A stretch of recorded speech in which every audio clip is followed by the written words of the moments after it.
Bismillahirrahmanirrahim. Di video ini kita melanjutkan materi di bab dinamika partikel, yaitu tentang gaya sentripetal dan masalah tikungan jalan. Sekarang kita ulangi sedikit ya untuk gaya sentripetal. Gaya sentripetal adalah gaya yang arahnya tegak lurus dengan vektor kecepatan dengan arah menuju pusat lingkaran. Ini gambar untuk konsep gaya sentripetal di gerak melingkar. Persamaan gaya sentripetal adalah F sama dengan M kali AS, dapat dituliskan menjadi Fs sama dengan mv kuadrat per R atau Fs sama dengan M omega kuadrat kali R. Dengan keterangan rumus sebagai berikut. Pada sistem yang bergerak melingkar, harus kalian ingat bahwa semua gaya yang arahnya menuju pusat lingkaran pasti bernilai positif. Sekarang kita bahas gerak benda melalui sisi dalam lingkaran.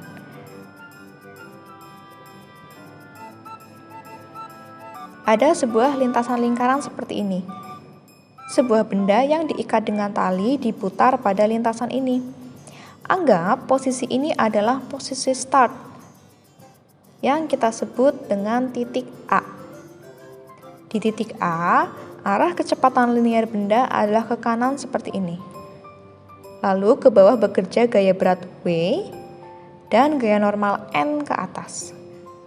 Pada titik A atau titik terendah, gaya normal dapat dihitung dengan sigma F sama dengan M kali AS, dengan sigma F adalah gaya normal dan gaya berat.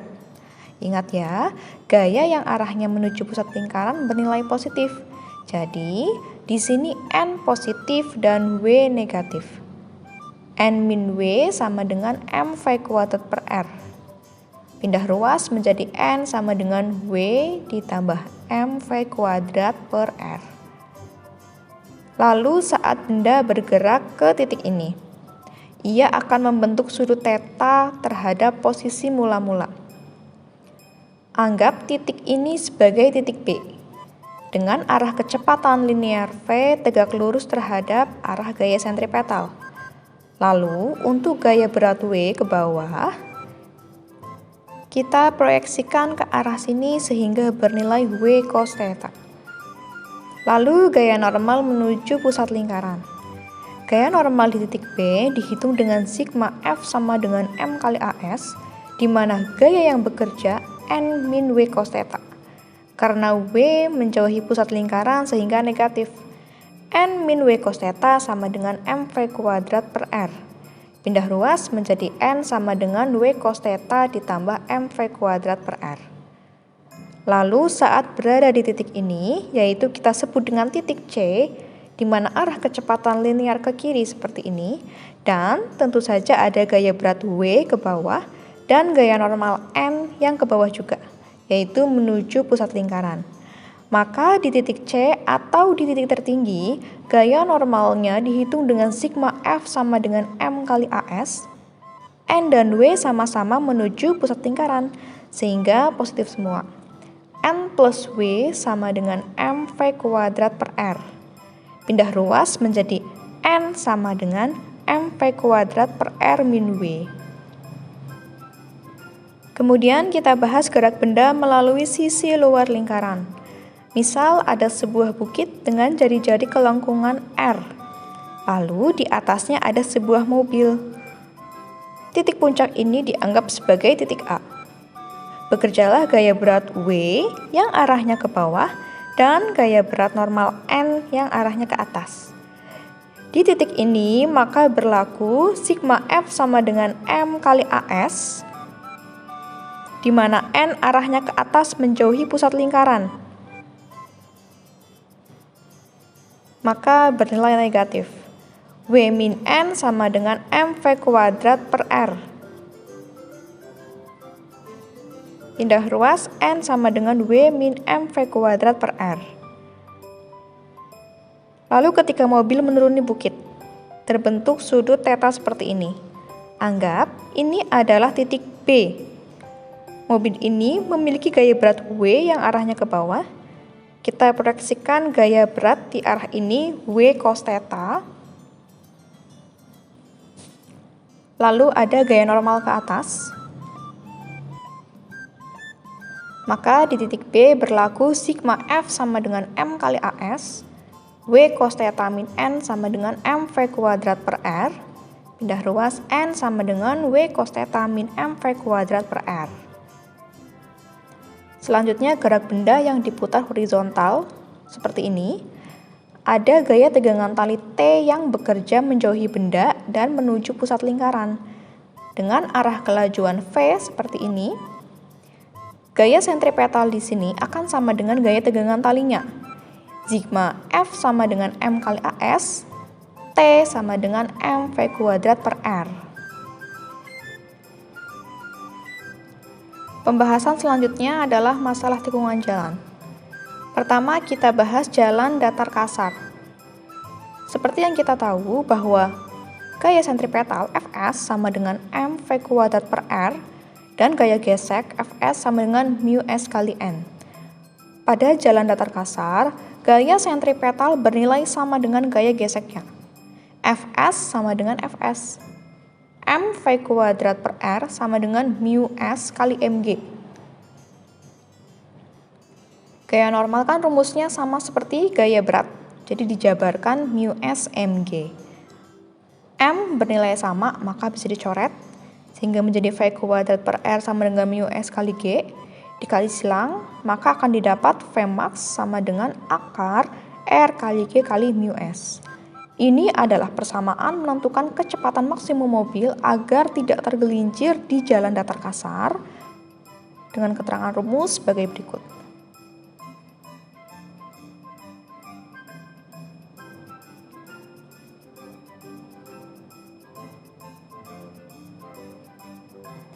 Kemudian untuk jalan miring licin.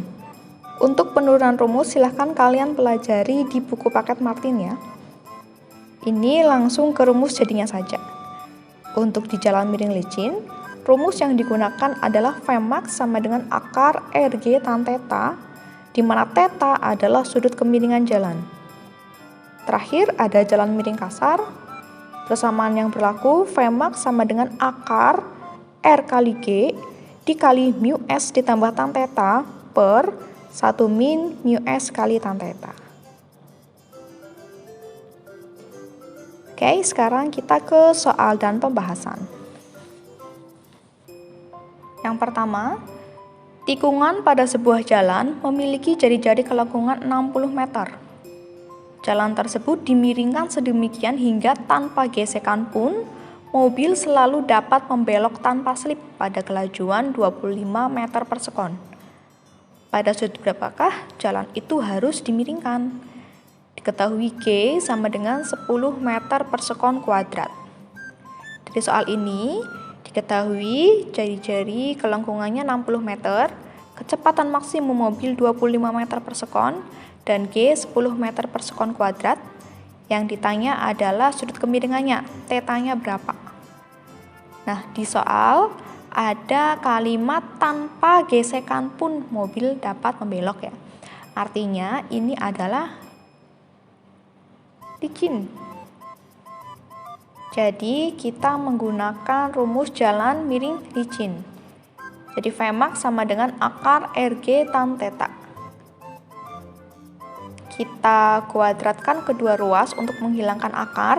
V max kuadrat sama dengan RG tan theta. Kita masukkan angkanya, 25 kuadrat sama dengan 60 kali 10 kali tan theta. 625 sama dengan 600 kali tan theta. Jadi tan theta itu 625 dibagi 600. Tan theta sama dengan 1,04. Nah, kalian cari tan berapa yang nilainya 1,04. Jadi kalau kalian hitung pakai kalkulator, pakai arkes tan ya. Tan pangkat min 1. 1,04. Didapat sudutnya adalah 46,12 derajat. Berikutnya, sebuah mobil melewati sebuah tikungan jalan mendatar, di mana mu S 0,6 dan mu K 0,3. Jika jari-jari tikungan jalan tersebut 24 meter,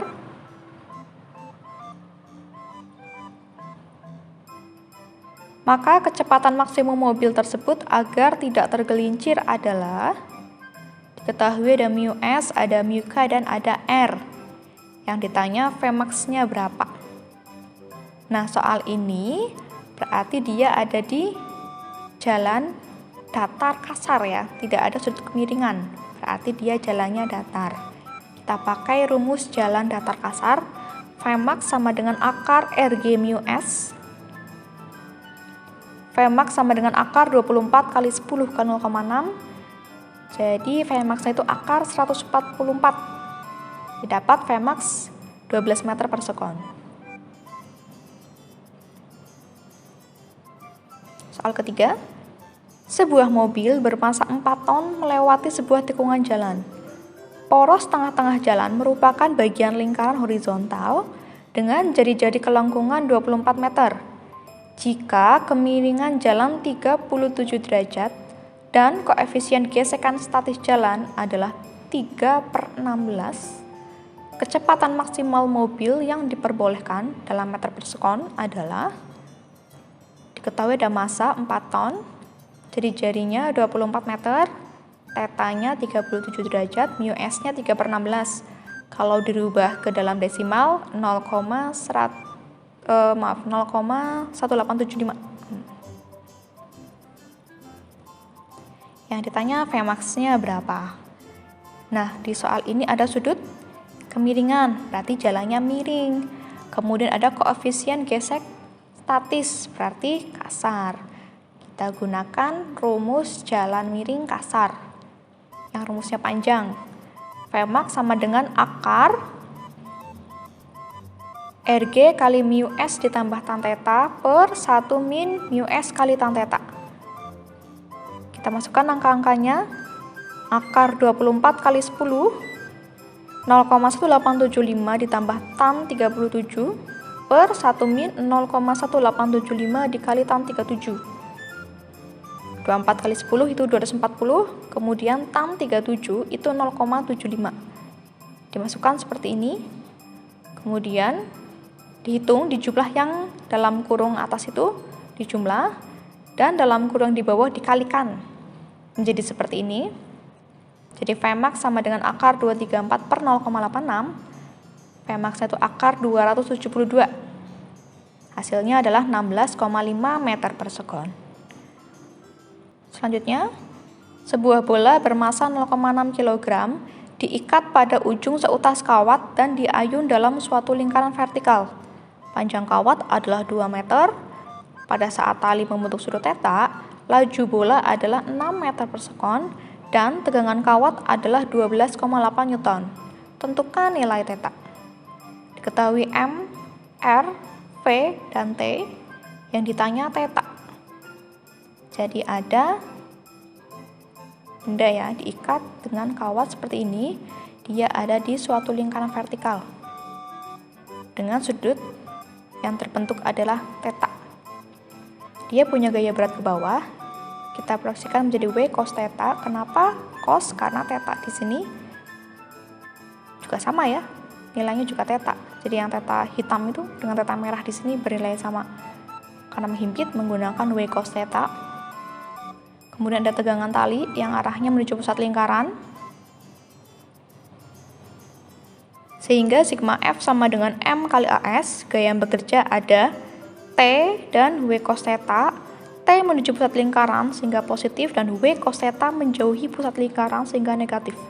T min W cos theta sama dengan M V kuadrat per R 12,8 min 0,6 kali 10 karena W itu M kali G sehingga 0,6 kali 10 dikali cos theta sama dengan 0,6 dikali 6 kuadrat per 2.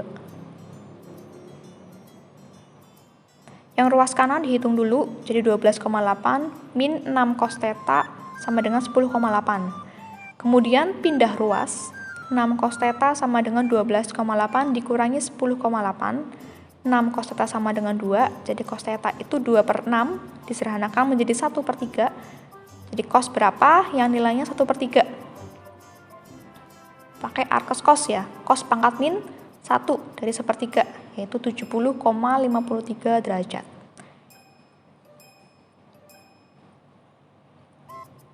Terakhir, sebuah jembatan melengkung dengan jari-jari kelengkungan R.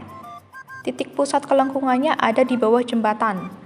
Gaya yang diakibatkan pada jembatan tersebut oleh sebuah mobil yang beratnya W yang bergerak dengan kecepatan V sewaktu berada di puncak jembatan itu adalah sebesar, di mana percepatan gravitasinya G. Nah, di soal ini yang ditanyakan adalah gaya normalnya, tapi dalam bentuk G ya. Jadi nanti persamaannya harus ada G-nya. Kita gambarkan seperti ini. Ada jembatan melengkung, di puncaknya ada mobil, di mana jari-jari jembatan ini adalah R. Mobilnya punya gaya berat W ke bawah dan gaya normal N ke atas. Sehingga sigma F sama dengan mv kuadrat per R, W min N sama dengan mv kuadrat per R. Pindah ruas, N sama dengan W min mv kuadrat per R. Karena harus ada G-nya ya, mengandung G-nya. Kalian ingat W sama dengan M kali G, sehingga M bisa dihitung dengan W per G. Nah, M sama dengan W per G ini disubstitusi ke sini. Ya, menjadi N sama dengan W min WV kuadrat per GR. W-nya kita keluarkan, N sama dengan W, 1 min V kuadrat per G kali R. Baik, ini adalah materi terakhir dari bab dinamika partikel. Silahkan kalian buat catatan saat menyimak video ini. Jika ada pertanyaan, silahkan ditanyakan saat pembelajaran tatap muka.